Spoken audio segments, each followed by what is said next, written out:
23.6 million for a town like Glastonbury is amazing. This one has come from the ground up. We want to make something that's dynamic, where you can really get your hands dirty and find what it is that you love. The local pound, that's what they want to spend with all of these projects. So not only are the projects going to benefit once they're done, but actually all the way through the process. This work is for generations to come. There's a sustainability theme and a greening theme throughout the projects. All of those sites around the town that people have driven past, walked past and just, oh, what if, what if? This is a moment when those what ifs can be realised. The Town Deal Fund is something that the government decided that certain towns, 101 towns, would receive up to 25 million funding. And we needed to bid for that money. The money's got to be used for capital investment into things that are going to bring community benefit. It has to have some sort of output and outcome that comes from it. The core intention of this funding is to enable towns who have quite a significant level of deprivation on different deprivation standards to increase jobs, renovate derelict buildings, to have community projects come alive. There's some fantastic projects out there. Several of them are involved with creating jobs, creating new apprenticeships, providing training and working very closely with the schools and colleges. I don't know whether it's ever been done before that actually businesses and people are making things happen locally in their towns. We're not being told from above, this is what you're going to do. There is a real synergy and a leadership from this Town Deal Board that's here in service to the community. The ideas from the projects have come from a lot of consultation. Mendip officers, to their great credit, went out to all of Glastonbury, asked for expressions of interest, were swamped by the response. And then we needed, as a board, to look through all of those and to whittle it down. It's the highest award in the Southwest and indeed per capita the highest award in the UK. That actually we've got 12 hopefully fabulous projects that will be delivered in 25-26. Well, I think all of the projects have got elements that will interest young people, but certainly the ones that stand out from the Accelerator Fund would be St Edmunds Hall, because the local youth centre runs from St Edmunds Hall. So having that space regenerated was a real opportunity for them. The Glastonbury Way is something that I know local schools have already been taking the children out on trips. The biggest project of the Accelerator Fund was 250,000 at the Red Brick building. And that was a really good project because that started the work that will continue under the Town Deal. And then there was money in the town centre. The provision of Herbie's Field car park, and that was a £50,000 fund. Now that very much supports the economy of Glastonbury because at events like the Carnival, the Road Run, Beltane, the Frost Fair, and to name a few, is that extra space of 300 car parking area is open to the public. Glastonbury's Towns Fund bid was by far the most eclectic in the country. And I took huge pride in that. You know, it's just so reflective of what Glastonbury is. Some of them are just wonderfully kind of left field and Glastonbury, and some of them are a bit more kind of in the mould of the kind of post-industrial regeneration that you see in lots of Town Deal funds elsewhere. In the 1890s, the building behind you was the house where the Bailey family lived, and then they built a little factory alongside it, which gradually developed into the factory complex that we see today. It was Clark's son and Moreland, and Moreland's had the Quaker ethos. You looked after the worker, their family, their physical, their mental health, and you built as well teams around sport. In my lifetime, this was a thriving industry which was employing from this site 600 people.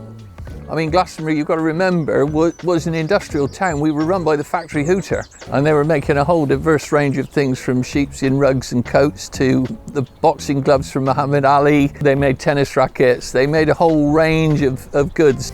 and the town has then suffered since then and had to really reinvent itself as just a tourist town. These buildings are incredible because they were built at a time when we relied on natural light for working and making things. So they're very shallow plan. You've got these lovely high ceilings and tall windows, so you've got amazing natural light and ventilation. We're going to heat it from the mill stream using ground source heat pump. We're going to try and make it a really versatile but green space to operate from. The principle of the building is to support local business, and any profits that come out of that will be put back into the project or into the local community. There will be a real variety of spaces within the development. There'll be shared workspaces, there'll be workshops where there's a range of different machinery available, a sort of village for small businesses and self-employed people, an open access factory and a learning environment so that people, all of those crafts and creative work that's sort of quite prominent in Glastonbury is given the support and the space. We're hoping for a museum and archive space to celebrate that industrial past. We're also looking at creating a lecture theatre that could also double up as a cinema. We can create a market area. We're looking perhaps between the two buildings to put some sort of cover so that we could have open market, so that the people who actually are making goods here can actually sell them as well. So that should make a bit of a visitor attraction. Then here possibly, could be a cafe and social space as well. But the idea is that there's lots of opportunities for interaction. Our idea is to bring a cohesive community back again, so people live and work through the generations back in Glastonbury. Then there is the Enterprise and Innovation Centre, which is in Beckery House, also in the same part of Glastonbury. And that's about regenerating an existing building to offer business support. The hub really is about making a space for businesses to come and work and access the skills and services that they need to develop. So firstly, we want to make office space that's available on flexible, easy in and easy out terms. And we want to couple this with a business support service offer. The second part of the project is the food development and test kitchen. We're really excited about this bit. So when we looked at Glastonbury, we looked at its strengths, and what we found was that it has a really strong food, produce and tourism sector. So we wanted to do something that would really support this sector, and what we thought was to create a test kitchen, development space, so those businesses can come, try out that new product, get the support that they need that is tailored to them. By creating the hub, businesses are going to be able to work locally, employ locally and retain those benefits that they create locally.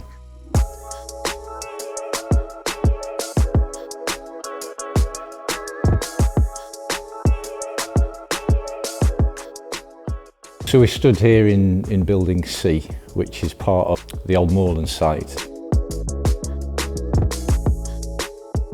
It's a massive open space for where the factory used to be, and we're hoping to use that by filling it with equipment full of screen printing, sewing machines, leather making, plastic recycling, art spaces, and computers with graphic design and music editing facilities, so people can come and learn new skills. They might start making things and selling them on Etsy or selling them at local markets, and they might outgrow us. And if that happens, they can move to the Bailey's building, where they can rent space, as well as the Enterprise Hub, which is being set up as part of the Towns Fund deal. At the heart of this project was youth, and we've kept youth in mind the whole time. We wanted to create something that was really sustainable. The only way we could do that really was looking at an intergenerational project that you can come and enjoy and learn to be in this building, and you can still come at 19 and at 22 and at 23, and that you're not going to suddenly grow out of this and have to find a whole new way of being. This really is a gift for Glastonbury of all ages. So our aim is to develop opportunities that don't exist at the moment in Glastonbury, which is perhaps to become trained in an art, in some kind of craft, and to catch some of the youngsters that don't operate well at school, but operate much better in the outdoors, for example, or doing something with their hands. We're really excited. Glastonbury FM is going to come and join us in the building, and they've got a fantastic offering where they're going to be having 2 recording studios and a training space so they can take on more young people and train them up in media, and not just radio, but also I think visual media as well. What we're trying to create here is a really thriving, vibrant community hub.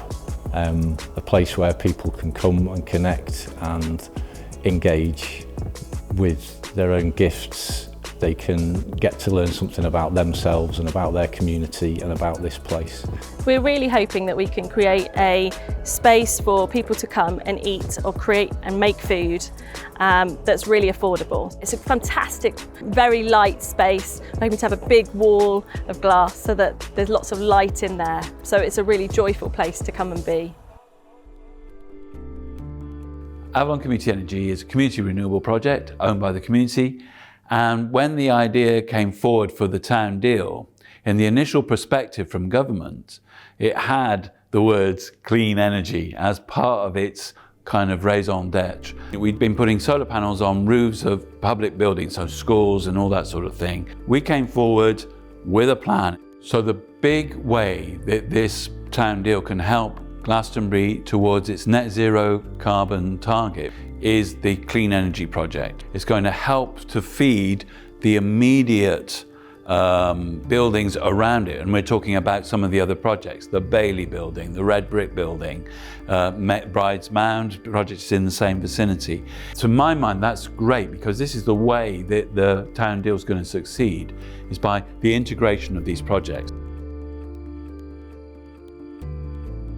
The Robert Richards Initiative is named after the chair of the Town Deal Board, who sadly passed away a few months ago, and it very much follows the ethos of being greener. It's a combination of 2 things. It's walking and cycling for health and well-being benefits, and it's about providing greener spaces for new types of business. Where we are standing at the moment is the oldest Christian monastic burial site in Britain. It dates from the 400s. This is where the chapel site is and where the skeletons are buried. Further over there, that's where the priest's house, or maybe the hermitage, and another stone-built structure. It had a mud floor and it had animal bones and pottery, so it looks like it was a sort of pilgrim's rest house overnight. The original dedication of the chapel was to Mary Magdalene, but at some point, and we don't know when, the dedication was changed to St. Bridget.